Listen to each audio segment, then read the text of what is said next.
je suis un peu tout blanc, tout noir. Donc, du moment où je me suis renseignée, j'ai découvert tout ça, j'ai changé du jour au lendemain. Et du coup, au début, en plus, je suis devenue végétalienne. Quand tu fais à manger, vous faites 3 assiettes différentes ou tout le monde mange la même chose? Alors, tout le monde ne mange pas la même chose parce que ma fille ne mange rien.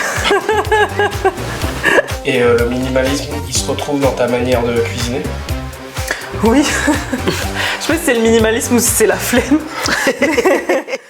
Bienvenue à la table de vie by Sweet and Salted. Le podcast où l'on s'assoit pour écouter, partager et savourer. Les histoires de celles et ceux qui nourrissent le monde à leur manière. Ici, chaque invité apporte sa recette de vie. Ses saveurs, ses expériences, ses doutes et ses rêves. Installez-vous, servez-vous. Et prenez le temps. Parce qu'autour de cette table, tout commence par une rencontre.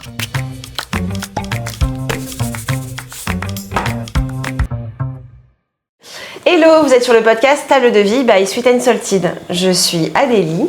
Et moi Jordan. Pour ce 4e épisode de Table de vie, aujourd'hui nous recevons Léa Châtelain du Comptoir Durable, qui est la créatrice donc du compte Instagram. Mais Léa, c'est aussi avant tout une amie d'enfance. On s'est rencontrés quand on avait 6 ou 7 ans. On s'est vu grandir, évoluer, se chercher. Et ce que j'ai toujours adoré chez toi, c'est que tu t'es trouvée.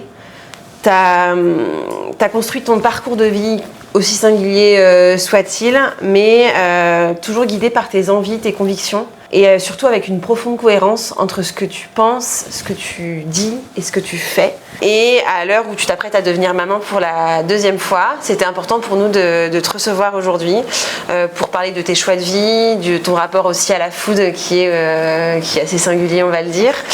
Alors merci Léa d'avoir accepté merci à vous de venir chez nous aujourd'hui. Et peux-tu te présenter pour les personnes qui ne te connaissent pas encore?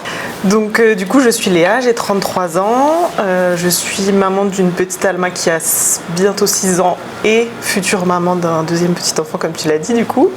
Je suis créatrice de contenu du coup sur les réseaux sociaux et voilà, donc j'ai toujours travaillé dans le marketing, la communication et en fait aujourd'hui je partage un mode de vie plus simple sur les réseaux sociaux au global, voilà. Super. Est-ce qu'il y a eu un élément déclencheur dans ta vie où tu t'es dit aujourd'hui c'est cette vie-là que je veux faire ou... En fait, je pense qu'il y a eu plusieurs étapes qui m'a amené vers aujourd'hui le fait de vouloir vivre plus simplement, tout ce qui est minimalisme, etc. C'est passé par, avant le zéro déchet aussi, l'écologie. Et l'étape d'avant, ça a été, c'est pour ça que du coup, c'est aussi en lien avec votre podcast, ça a été la nourriture. En fait, moi, la première étape, ça a vraiment été de devenir végétarienne. Et c'est par ça, c'est vraiment par l'assiette en gros que je me suis rendu compte de plein d'autres choses, qu'au final la nourriture ça touchait énormément d'autres thématiques aussi et ça a impacté ma vie petit à petit au fil des années. Ça a vraiment été le début de mon cheminement en fait, de regarder des documentaires et de réaliser que la nourriture en tout cas animale ne me correspondait plus et que j'avais plus vraiment envie d'en consommer. Ensuite ça m'a amené vers l'impact écologique de la viande et du coup j'ai commencé le zéro déchet, l'écologie, le minimalisme, etc. Et ce qui m'a amené depuis, du coup voilà, je suis végétarienne depuis je crois 2018.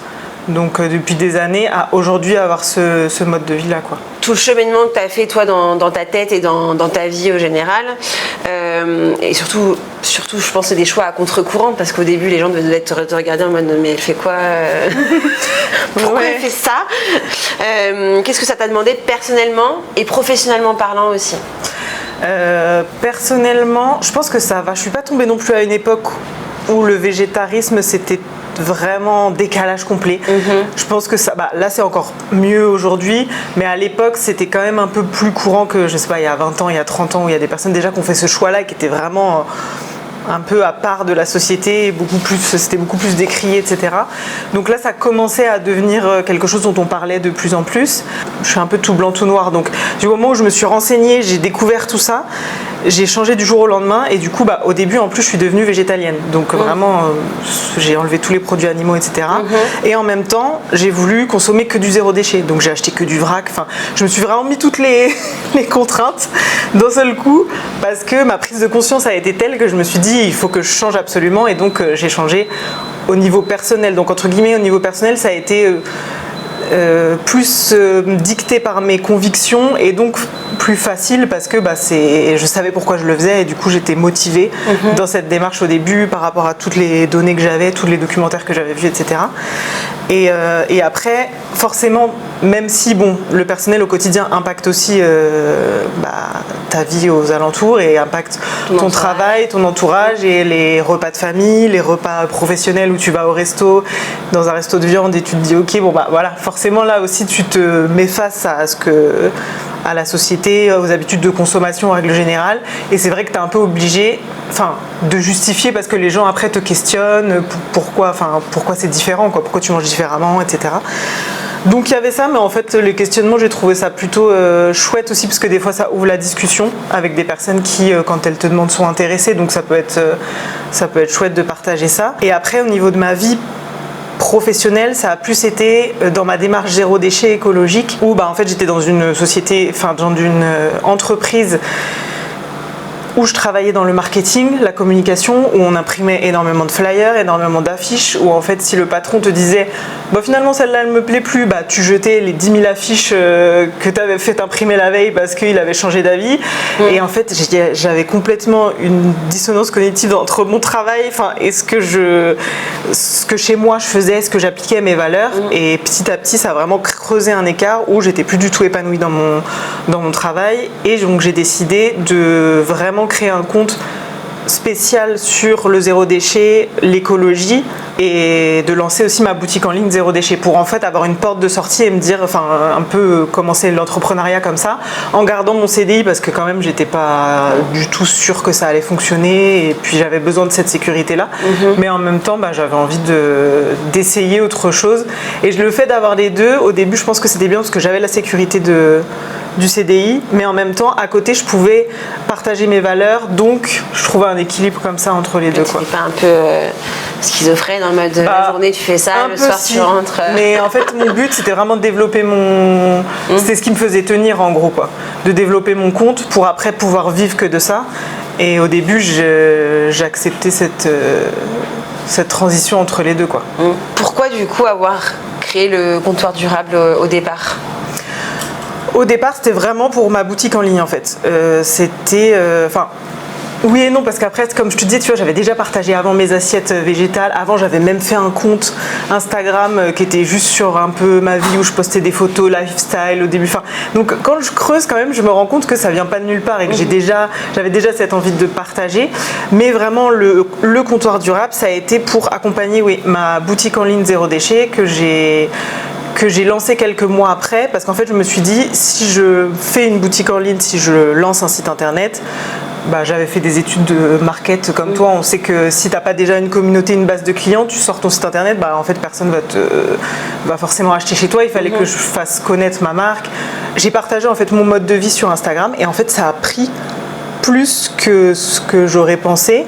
Moi j'ai pris plus de plaisir au fait aussi que de vendre les produits de ma boutique. Donc c'est pour ça qu'aujourd'hui, petit à petit, je me suis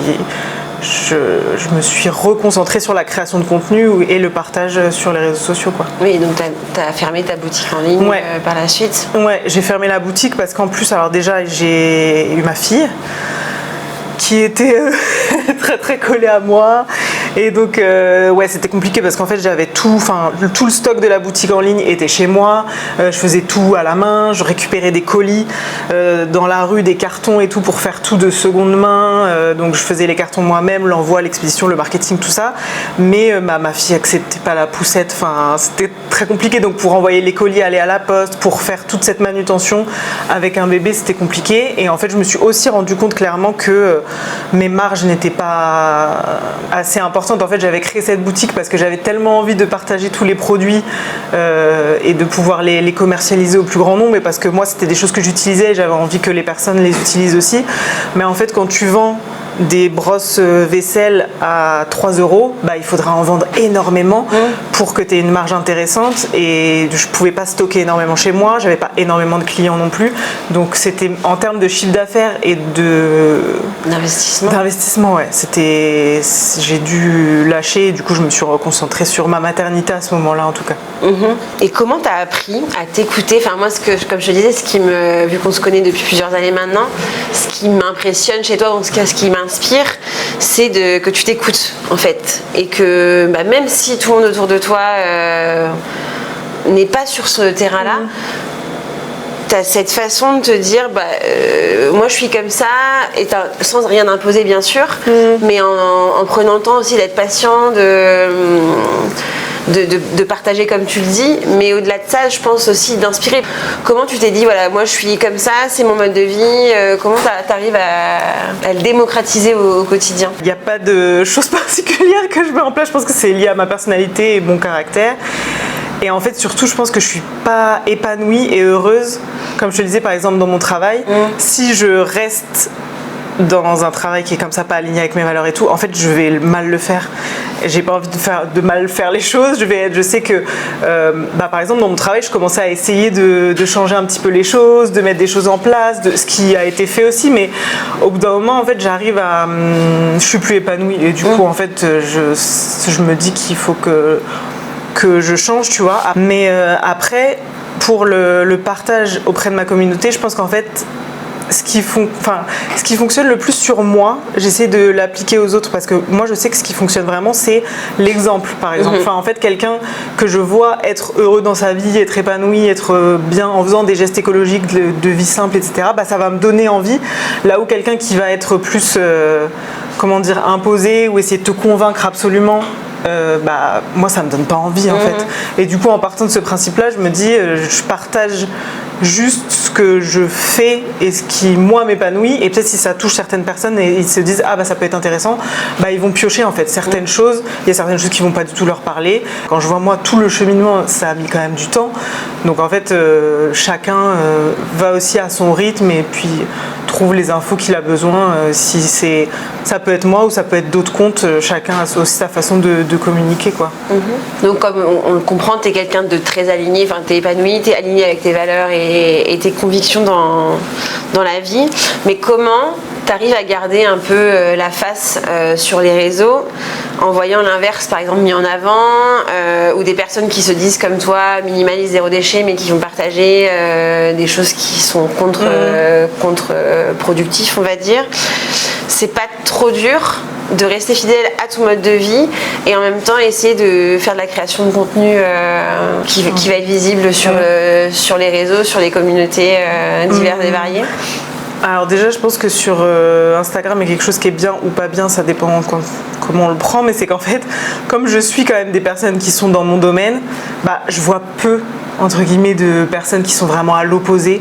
Et en fait, c'est ce qui manque un peu aussi, je trouve, au tout début, en tout cas, quand j'ai commencé à parler d'écologie et de zéro déchet sur les réseaux sociaux, parce que c'était très... mets ça en place, fais ci, fais ça, achète tel objet. Et on ne dit pas, en fait... on dit c'est pour la planète, mais en vrai, qui a envie de faire ça juste pour l'environnement? C'est normal, on est tous un peu, entre guillemets, égoïstes. On se dit, qu'est-ce que ça va m'apporter moi aussi? Et au final, moi, je pense que si j'ai aussi tenu ce mode de vie sur le long terme, c'est pas juste pour la planète, faut pas se voiler la face, tu vois, c'est que ça m'apporte plein d'autres choses au quotidien, ça m'enlève de la charge mentale, c'est meilleur pour ma santé, je trouve que c'est beaucoup plus simple au quotidien, ça me fait économiser, il y a plein de choses qui font que, aujourd'hui, c'est pour ça que j'axe aussi plus sur ça, c'est parce que je trouve que pour tenir sur le long terme, il faut avoir aussi d'autres choses, et bien sûr, en fait, c'est bénéfique pour l'environnement et t'as tout pour toi surtout. Mais voilà, pour toi-même déjà, chaque personne peut avoir des avantages dans sa vie au quotidien, et c'est ça aussi, je pense, qui te fait changer tes habitudes, quoi. Et donc du coup, pour tout ce qui est partenariat ou collaboration, comment tu gères? Parce que c'est potentiellement des déchets en plus, c'est potentiellement des produits en plus. Comment tu arrives à trouver le bon équilibre pour toi? J'accepte des partenariats qui sont en lien avec mes valeurs, donc des choses dont j'ai besoin. Je me dis, est-ce que j'achèterais ça moi, de moi-même, tu vois? Donc je regarde, des fois tu as des alternatives qui sont super bien, je regarde le prix, je me dis, mais jamais de la vie j'achèterais ça, tu vois? En vrai, c'est... Et je suis quand même aussi dans mode de vie, comme mon mode de vie est simple, j'ai pas non plus besoin de gagner des milliers, enfin j'ai pas pour objectif en fait de gagner des milliers de cents, d'avoir une communauté qui explose, etc. Parce que justement je suis bien à juste pouvoir vivre de mon activité et donc j'ai pas besoin d'accepter non plus 1001 partenariats qui sont pas forcément cohérents. Mais en soi il y a quand même des partenariats, enfin des marques qui me contactent, c'est très précis et qui arrivent vraiment à me contacter pour ce que je prône sur les réseaux sociaux. Donc ça c'est plutôt chouette quoi.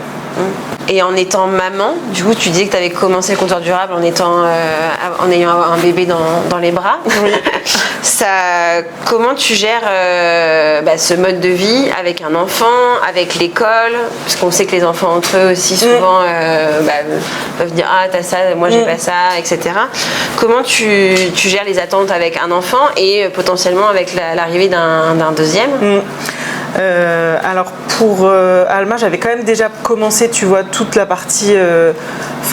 J'étais déjà végétarienne, j'avais déjà fait mes produits ménagers naturels, j'avais déjà beaucoup moins d'affaires, etc. Donc je sais qu'il y a des personnes qui ont souvent le déclic quand tu as un enfant, et là tu chemines plus, et donc alors que moi entre guillemets j'avais déjà fait tout ce travail un peu en amont, où du coup ça a été plus facile d'accueillir Alma en ayant déjà un mode de vie simple. D'ailleurs ça m'a facilité la vie sur plein de choses, tu vois. Mais c'est vrai que quand ils grandissent, c'est une autre problématique, quoi, parce qu'en fait tu te rends compte que forcément ils veulent les mêmes jouets, ils veulent les mêmes que leurs amis, etc. Mais en fait pour moi c'est pareil, je vais pas me prendre la tête et me battre avec ma fille à chaque fois que c'est normal, quoi. Je vais pas lui imposer mon mode de vie non plus, elle sait très bien. Il y a plein de règles à la maison qui font que si elle veut de nouveaux jouets, par exemple, il faut qu'elle en sorte certains parce qu'il y a plus de place au bout d'un moment dans sa chambre. Enfin tu vois, c'est des trucs basiques au bout d'un moment et qui ont juste c'est la conséquence en fait. Si on achète énormément de choses, au bout d'un moment elle aura plus de place dans sa chambre pour jouer, elle les verra même plus et donc on essaie de désencombrer, ça passe par des petites choses comme ça. C'est des choses qui, je pense qu'elle le sait, elle grandit là-dedans, donc elle le voit. Je choisis mes combats, quoi. Il y a certaines choses, elle veut des jouets pas de patrouille, elle a des jouets pas de patrouille, tu vois. Je vais pas non plus lui dire, alors non, parce que, j'ai envie de la laisser grandir aussi comme une enfant et que ça soit pas non plus une problématique que des jeux en bois.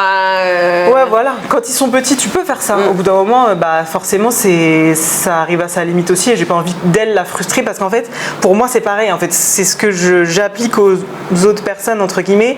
Si j'impose trop pour moi le mode de vie, les gens vont être frustrés. Personne n'a envie d'être frustré en fait. Donc elle non plus. J'ai pas envie qu'un jour ça se retourne entre guillemets contre moi la façon dont je l'ai élevée et qu'elle me dise ah non c'est bon maintenant j'ai trop fait comme toi t'avais envie, etc.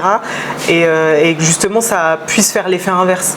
J'avais pas de jouets quand j'étais petite. Ouais non mais c'est ça. Mais j'ai vu, tu vois, des personnes plus grandes témoigner en fait c'était tellement je sais pas que du chocolat noir, j'avais pas les goûters, tu sais, genre j'avais les des amandes au goûter, j'avais pas les goûters des copains et tout ça, que ça peut te créer aussi une telle différence, tu vois, parce que faut aussi se calquer dans la société dans laquelle on est et essayer de trouver un juste milieu. Après il y a plein de petits gestes que tu peux faire au quotidien, mais pour moi, faut pas que ça leur crée une frustration et qu'ils soient et puis après, en décalage, à la fin, quand ils pourront, ils prendront tout ce qu'ils peuvent manger, boire, en consommation aussi.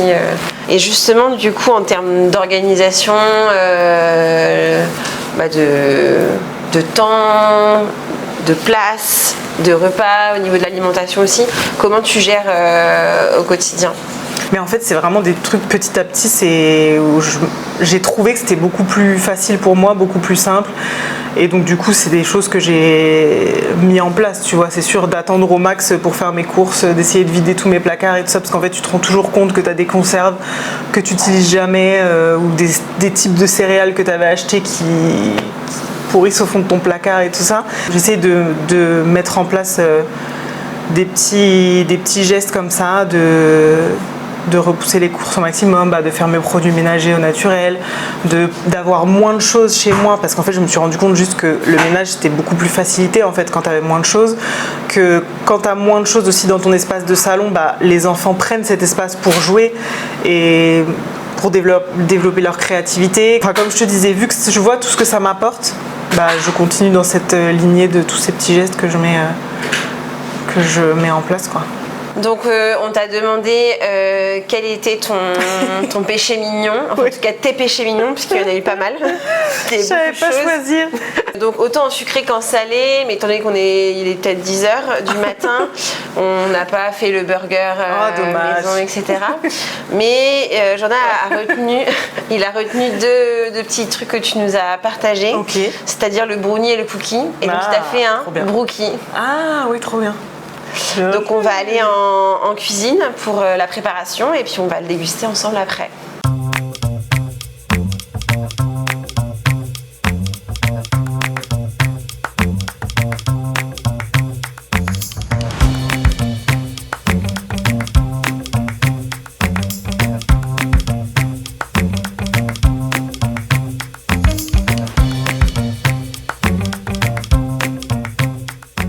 Donc Adélie m'a dit que tu aimais les cookies et les brownies.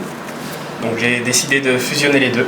Trop bien. Pour faire un seul gâteau, qui est le brookie. Trop bien. Bonne dégustation. Merci. Bon snack. D'accord.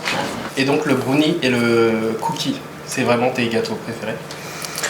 Ouais, franchement, c'est ce que je fais aussi parce que c'est simple à faire, basique et que ça va vite. Et du coup, ouais, c'est souvent des gâteaux que je fais à la maison. Lors de nos précédentes prestations, tu nous as fait un peu travailler. Et on sait Surtout que... toi. Oui, surtout moi. Mais on sait que tu es végétarienne. À quel moment tu t'es dit j'arrête de manger de la viande ou du poisson? Ça a été un déclic il y a, un peu moins de 10 ans. D'accord. Mais c'était surtout lié à la souffrance animale. Et après, j'ai cheminé par rapport à l'écologie, etc. Mais au début, c'était plus le parallèle entre j'adore les animaux et je les mange. Et du coup, c'est plus pour ça au début, tout simplement, que j'ai changé d'alimentation. Et ta manière de consommer? Du genre, pas tout ce qui est alimentaire, mais plus dans le textile, le cuir, la laine, ça tu... Ouais, en fait ça, j'ai pas exclu dans le sens où déjà en fait je consomme déjà très peu et après j'essaye au max de seconde main. Donc tout ce qui est laine, cuir et tout ça, si pour moi c'est de la seconde main, ça parfois en fait c'est des matériaux qui sont quand même hyper intéressants, enfin notamment la laine, franchement c'est trop intéressant. Donc j'essaie du coup de pas acheter neuf parce qu'en effet voilà, ou si j'achète neuf, il y a plein de labels, j'essaie de prendre une production qui est éthique, il y a des choses aussi où je vais pas acheter de la laine parce qu'en plus par exemple en fast fashion, parce qu'en plus très souvent ça gratte, c'est de la mauvaise qualité et au final c'est pas top. Donc non, ouais, j'ai pas exclu tout ça. Tu prends toujours autant de plaisir à cuisiner, à te faire à manger ou à te faire à manger et à manger? Ouais, alors en fait c'est que moi, vraiment de base, je mangeais quasi que des produits transformés. Je mangeais très peu de légumes. J'avais vraiment une alimentation basée sur les coquillettes et le jambon. les cordons bleus, tu vois, les trucs comme ça. Depuis toute petite, j'avais même, je pense que j'ai dû être traumatisée de la cantine et tout ça, mais vraiment j'avais une alimentation qui était basique ce qui se reproduit sur ma fille aujourd'hui. Mais en gros, ouais, voilà, je sortais pas du tout de ma zone de confort et en fait, le fait de devenir végétarienne m'a ouvert aussi sur tu vois tous les légumes de saison, tout ça, et donc tu te dis attends, ce légume là je le connais pas, je vais essayer de le cuisiner. En fait vraiment ça a changé mon alimentation, mais en mieux. Tu vois, souvent des fois on me dit ouais tu vas avoir des carences et tout ça, mais moi les carences je les avais avant, c'était franchement, je les avais pas, mais en soi mon alimentation elle était vraiment beaucoup moins nutritionnellement intéressante. Je pense que comme ça venait de moi, de mon intention, je me suis renseignée, j'ai découvert des recettes et tout ça. Donc, voilà. Oui, puis dans une démarche du coup aujourd'hui à la recherche, alors qu'avant comme tu disais tu étais sur ta zone de confort, donc tu mangeais ce que tu savais. J'avais aucun intérêt à changer en fait. Voilà. Je voyais pas l'intérêt. Oui, on me disait pour ta santé ceci cela, mais en fait ça me touchait pas vraiment. Il a fallu que j'ai mon propre déclic quoi. Et aujourd'hui je consomme beaucoup plus de fruits et légumes, mais aussi de légumineuses, tu vois, que je consommais jamais avant. Au-delà de parler du tofu, des choses qui sont transformées, un peu les clichés de ce qu'on peut... Ça, tu vois, j'en consomme très peu. Le tofu, on consomme pas énormément parce que ça coûte cher aussi. Le tempeh et tout, je suis pas trop fan. Donc au final, je fais plus comme des cuisines de plein d'autres pays où ils ont des bases de lentilles, de haricots rouges. Voilà. Et pour pallier aux carences que tu pourrais avoir, tu prends des compléments ou Alors, je prends juste de la B12. En fait, déjà, là, au niveau. Souvent, ce qu'on dit, c'est qu'on peut être carencé en protéines. En vrai, quand tu vis en France, que tu as une alimentation basique, tu quasi aucune chance d'être carencé en protéines. Enfin, Ok. donc, c'est ce qu'il n'y a pas dans l'alimentation végétarienne, c'est la B12. Mais, et en fait, qui est dans les animaux, mais elle est dans les animaux parce que les animaux sont supplémentés en B12. En fait, tellement aujourd'hui, ils ont même plus Ok. eux-mêmes leur propre Oui. B12 dans des élevages intensifs, tu vois. Eux sont supplémentés pour que nous, on ait cette... Enfin, donc en fait, ça revient au même, je me supplémente direct. Et Quentin et Alma, ils s'adaptent à ton mode de vie ou par exemple quand tu fais à manger vous faites 3 assiettes différentes ou tout le monde mange la même chose? Alors tout le monde ne mange pas la même chose parce que ma fille ne mange rien. Si, Non, des vraiment. chips et du houmous. Oui, voilà, vraiment, elle mange ce que je mangeais finalement quand j'étais petite, donc c'est le retour de la vie. Mais non, ouais, elle est très difficile et tout ça, donc elle se dit végétarienne. Mais en fait, je pense que s'il y avait un nom pour les personnes qui ne mangent pas de fruits et légumes, elle rentrerait dans cette catégorie-là aussi, tu vois. Et après, pour Quentin, lui, il mange toujours de la viande. Donc après, quand on fait des plats à la maison, quand c'est moi qui cuisine, voilà, je vais cuisiner végétarien, etc. Après, lui, s'il veut manger de la viande, il peut en acheter. Enfin, moi, c'est pas quelque chose Oui. qui rentre dans ma consommation. Et en fait, j'y pense même plus, quoi. Enfin, mais après, lui peut très bien se faire des plats de viande. Et est-ce qu'on peut être végétarien sans être parfait? Non.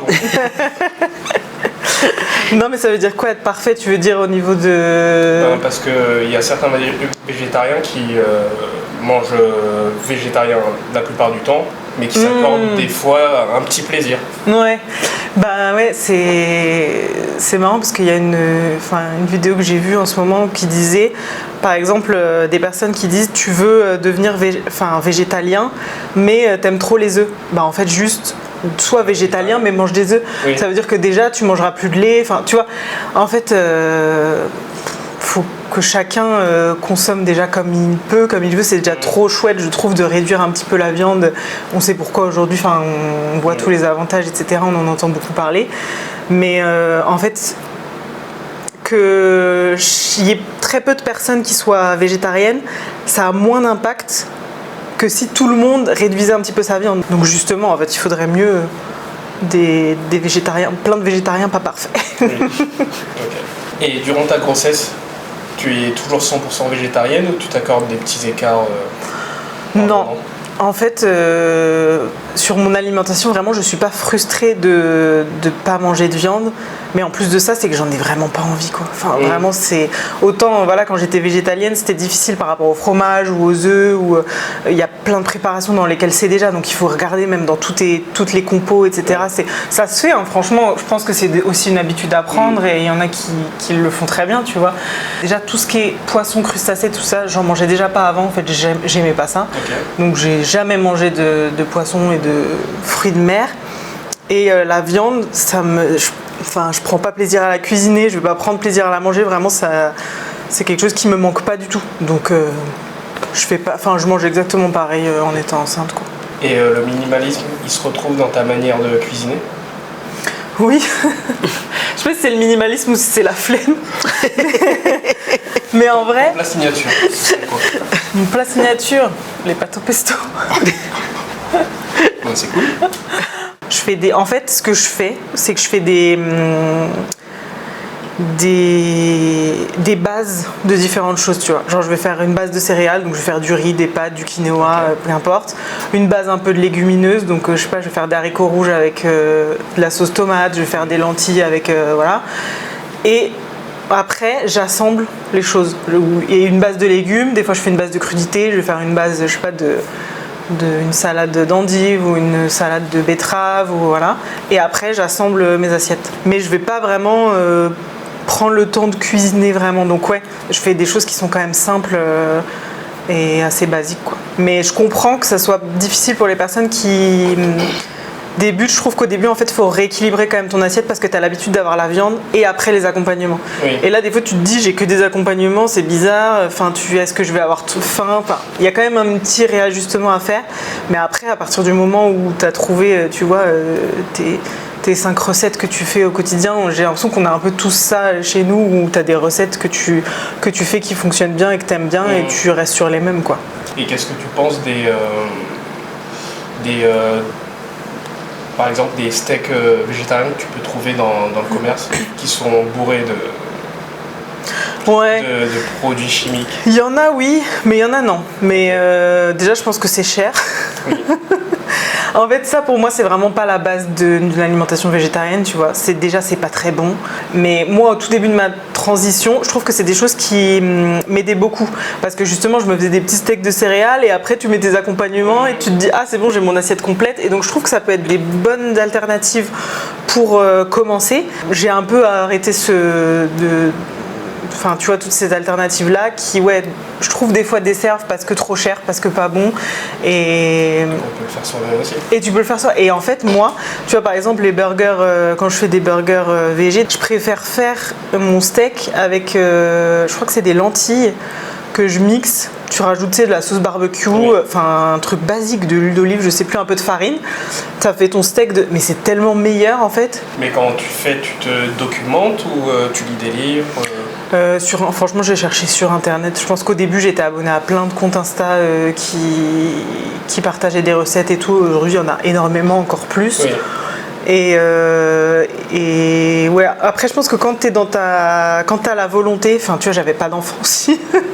J'avais l'espace mental, c'était mon combat du moment, tu vois. Et donc, ça m'inspirait, j'avais envie de découvrir de nouvelles recettes et tout ça. Je pense qu'il faut aussi cette envie-là de base et pas que ça soit un truc où tu te dis, bon, qu'est-ce que je vais devoir manger, quelque chose que tu t'imposes et où t'es frustré, quoi. Mais ouais, c'était globalement sur Internet en suivant du contenu, des vidéos YouTube et tout ça, où t'as plein d'alternatives, quoi, maintenant. Ok. Et comment tu fais pour faire tes courses? Tu te fournis que en produits locaux? Tu vois, ça rejoint un peu ta question où tu disais est-ce qu'il faut que des végétariens parfaits? T'es pas non plus obligé d'être végétarien et de consommer tout local, de consommer tout bio. Enfin, en fait, il y a plein de critères, tu vois. Après, chacun trouve en fonction de son budget, aussi de ses habitudes de vie. Je trouve que les courses, ça dépend énormément de ton mode de vie. Et en fait, aujourd'hui, encore une fois, la parentalité, ça change quand même pas mal de choses où tu as besoin d'être plus organisé en amont. Le fait d'être aussi en province, je fais des courses plus en gros, tu vois, et moins vite fait comme ça, des courses pour le soir, quoi. Je fais tout ce qui est fruits et légumes à Biocop, parce que pour le coup, j'ai envie que mes fruits et légumes soient bio, et que tu vois, en drive, j'essaye de prendre le max bio, mais les fruits et légumes dans drive, c'est pas top. Donc tu sais jamais, enfin tu peux pas les choisir, tu sais pas sur quoi tu vas tomber, et tout ça, j'ai déjà eu des fois où j'étais un peu déçue, donc ça je prends à Biocop. Plus d'autres choses du vrac que je prends à Biocop, mais en fait je sais que si je faisais toutes mes courses à Biocop, clairement j'explose mon budget course. Enfin franchement, j'aimerais trop, mais c'est vraiment quand même assez cher. Et après je commande aussi, tu vois, sur La Fourche où tu peux avoir du bio. D'accord. C'est un magasin en ligne bio où tu peux avoir du bio et moins cher. Qu'est-ce que la Léa d'aujourd'hui dirait à la Léa d'il y a 20 ans? Qu'est-ce qu'elle lui dirait Tu manges des légumes. Non mais en vrai c'est fou à quel point, tu vois, moi on m'a toujours dit quand j'étais petite que je mangeais rien, que c'était, enfin tu vois, je le savais que c'était problématique quand tu vas chez les gens et tout, c'est pas agréable de pas pouvoir manger les choses, d'avoir des restrictions alimentaires, tout ça, de manger que des produits industriels, même tu sais que c'est pas bon pour ta santé, mais en fait tant que t'as pas ton déclic à toi, c'est pour ça aussi je pense que je vois très bien que d'imposer les choses aux gens dans ma manière de communiquer, de partager sur les réseaux sociaux et tout, ça marchera pas, parce qu'en fait ça va pas marcher sur moi, et on a eu beau me le dire plein de fois, tant que tu trouves pas ta raison personnelle et ce qui te fait changer, et pourtant ça m'a fait changer du tout au tout, tu vois, enfin jamais j'aurais pensé alors être végétarienne peut-être parce que liée aux animaux et tout ça, mais cuisiner autant de fruits et légumes, arriver à aimer certains fruits et légumes et tout, non je pense pas. Et donc plus essayer de juste d'être bien avec ce que toi tu fais, et peut-être que ça rayonnera à ce moment-là sur les gens, quoi. C'est beau. Waouh. Est-ce que tu aurais une anecdote à nous partager que tu n'as jamais dite? Oh là, j'avais pas préparé cette question.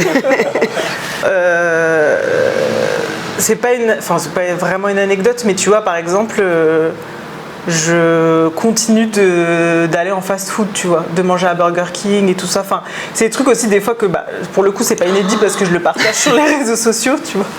Mais j'ai l'impression qu'en plus de ça, quand tu es sur les réseaux sociaux, tu montres forcément ce que tu as envie et ce que tu fais bien pour inspirer les gens aussi. T'as pas envie de leur montrer des trucs nuls de ta vie qui vont pas trop les aider, entre guillemets. Donc, mais les gens... qui est nul? Vous avez 4 heures. Tu vois, les trucs dont t'as honte, en fait. Ouais. Enfin, les trucs justement pas très écolo, pas très... voilà. Dont manger à Burger King, par exemple. Sauf qu'en fait, les gens, après, s'imaginent que tu fais tout parfaitement. Et donc ça, j'essaye aussi de le repartager et de dire qu'en fait... comme avec les enfants où des fois t'achètes des jouets, t'as pas envie, mais bon, voilà, c'est du plastique, c'est des choses pas top. Avec l'alimentation, c'est pareil en fait, et j'ai gardé quand même une partie de moi qui aime bien les trucs industriels, tu vois. Donc, ça m'arrive surtout là enceinte, quoi. Les Burger King, ça m'arrive d'y aller plusieurs fois parce que t'as des envies un peu farfelues. Mais si, par exemple, quelqu'un fait ça et va manger de la viande, c'est pareil pour moi, tu vois. C'est pas parce que tu manges à un moment de la viande que ça annule le fait que t'es plus végétarienne. Ça, les gens peuvent aussi des fois te le faire un peu. Ah, mais finalement, tu prends de la viande, tu vois. Parce que les gens ont un peu besoin que tu sois soit t'es ça, soit t'es. Mais dans une case. Ouais, voilà. Et puis parce que ça rassure aussi, comme ça on sait quoi te faire à manger, c'est plus simple, c'est plus. Mais en fait, c'est déjà bien de faire ce qu'on a envie, parce que sinon je pense qu'on reste frustré et du coup t'es pas épanoui. Puis dans l'alimentation, en fait, ça, tu peux pas être frustré, tu peux pas tenir sur le long terme si tu kiffes pas ce que tu manges, quoi. C'est pas possible. Donc trouver la bonne balance entre les deux. Et donc la dernière question, c'est est-ce que tu es plutôt sucré ou salé? Ah oui, c'est vrai, la question signature du podcast. C'est une question que je me suis longtemps posée. Mais en fait, je pensais que j'étais plutôt sucrée, mais en fait, je pense que je suis salée. Parce que par défaut, si j'ai pas de salé, je pense que je suis vraiment plus salée. Mais le truc, c'est qu'il faut que je finisse sur du sucré. Donc je suis un peu les deux. Mais je pense que si vraiment je devais choisir un seul des deux, ça serait le salé. Super. Salted. Yes. Eh bien, merci pour ton temps, merci ton partage. À vous. Merci pour le brookie. On va partir avec les restes. Mais ouais, merci d'être venu sur notre table de vie. Parce que table de vie, c'est des histoires de vie partagées autour de la table. Et si vous avez aimé ce podcast, n'hésitez pas à vous abonner et à le partager sans modération. Sans modération. Sans modération. Toujours.